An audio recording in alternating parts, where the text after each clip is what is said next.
Tax से related video देखने के लिए हमारा चैनल सब्सक्राइब कीजिए और मेरे दोस्तों इस बेल आइकन को दबाइए और ऑल नोटिफिकेशन प्लीज ऑन कर दीजिए। What's up guys, this is Ahmad and you watching Hamad tech station. तो फ्रेंड्स, ये वीडियो बहुत इंटरेस्टिंग होने वाली है। इस वीडियो में हम रिव्यू करेंगे इन्फिनिक्स S5 Pro की। आपको इसकी स्पेसिफिकेशन भी बताएंगे और इसकी लॉन्च डेट भी बताएंगे। अगर वीडियो को लास्ट तक देखना और अगर आपके पास इन्फिनिक्स मोबाइल है तो इस वीडियो को लाइक कर देना और चैनल पे पहली दफ़ा है तो चैनल को सब्सक्राइब कर देना और साथ वाले बेल के आइकन में लाजमी क्लिक करना ताकि हमारी हर वीडियो की नोटिफिकेशन आपको जल्दी मिल सके। So let's get started. Friends, हम आज इन्फिनिक्स S5 Pro का रिव्यू करने लगे तो आपको फर्स्ट ऑफ ऑल इसकी स्पेसिफिकेशन बताते हैं। तो स्पेसिफिकेशन ये है कि आपको डिज़ाइन वाइज ये बहुत अच्छा फ़ोन है।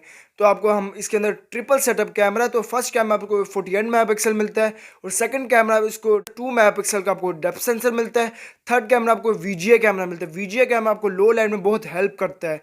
आपको इसका प्रोसेसर भी बताते हैं। प्रोसेसर इसके अंदर MediaTek Helio P35 का प्रोसेसर जो इतना अच्छा नहीं है। आपको 27,000 के बजट में बहुत अच्छे फ़ोन मिलते हैं बहुत अच्छे प्रोसेसर के साथ। इसके अंदर आपको प्रोटेक्टर भी प्रोवाइड किया हुआ है जो अच्छी बात है। अब डिज़ाइन वाइज भी बहुत अच्छा मोबाइल है। अगर आप चाहते हैं इसको ख़रीदना तो ख़रीद लें, लेकिन आपको प्रोसेसर बहुत अच्छा नहीं मिलेगा। गेमिंग के लिए अगर आपने मोबाइल लेना है तो गेमिंग के लिए ये मोबाइल नहीं है। फ्रेंड्स, आपको ये बताना चाहता हूँ, आपको यहाँ पे फास्ट चार्जिंग सपोर्टेड नहीं है। आपको यहाँ पे फ्रंट कैमरा आपको पॉपअप कैमरा मिलता है 40 मेगापिक्सल के साथ, जो बहुत अच्छी बात है। इन्फिनिक्स आपको बहुत अच्छे बजट में आपको बहुत अच्छे कैमरा भी प्रोवाइड करा, लेकिन आपको प्रोसेसर इसने अच्छा प्रोवाइड नहीं किया।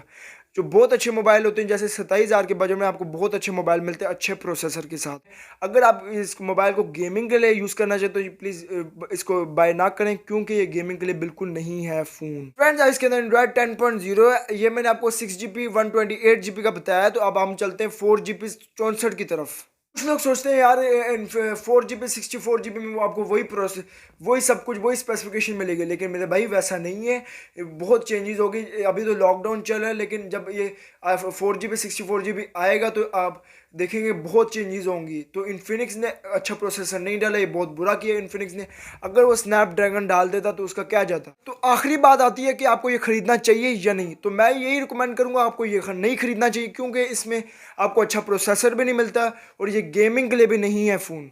उम्मीद है आपको वीडियो बहुत पसंद आई होगी। वीडियो पसंद आई वीडियो को लाइक कर देना और चैनल पे पहली दफ़ा चैनल को सब्सक्राइब कर देना और साथ वाले बेल के आइकन लाजमी क्लिक करना ताकि हमारी हर वीडियो की नोटिफिकेशन आपको जल्द से जल्द मिल सके। तो मिलते हैं अगली वीडियो में, तब तक के लिए अल्लाह हाफिज़।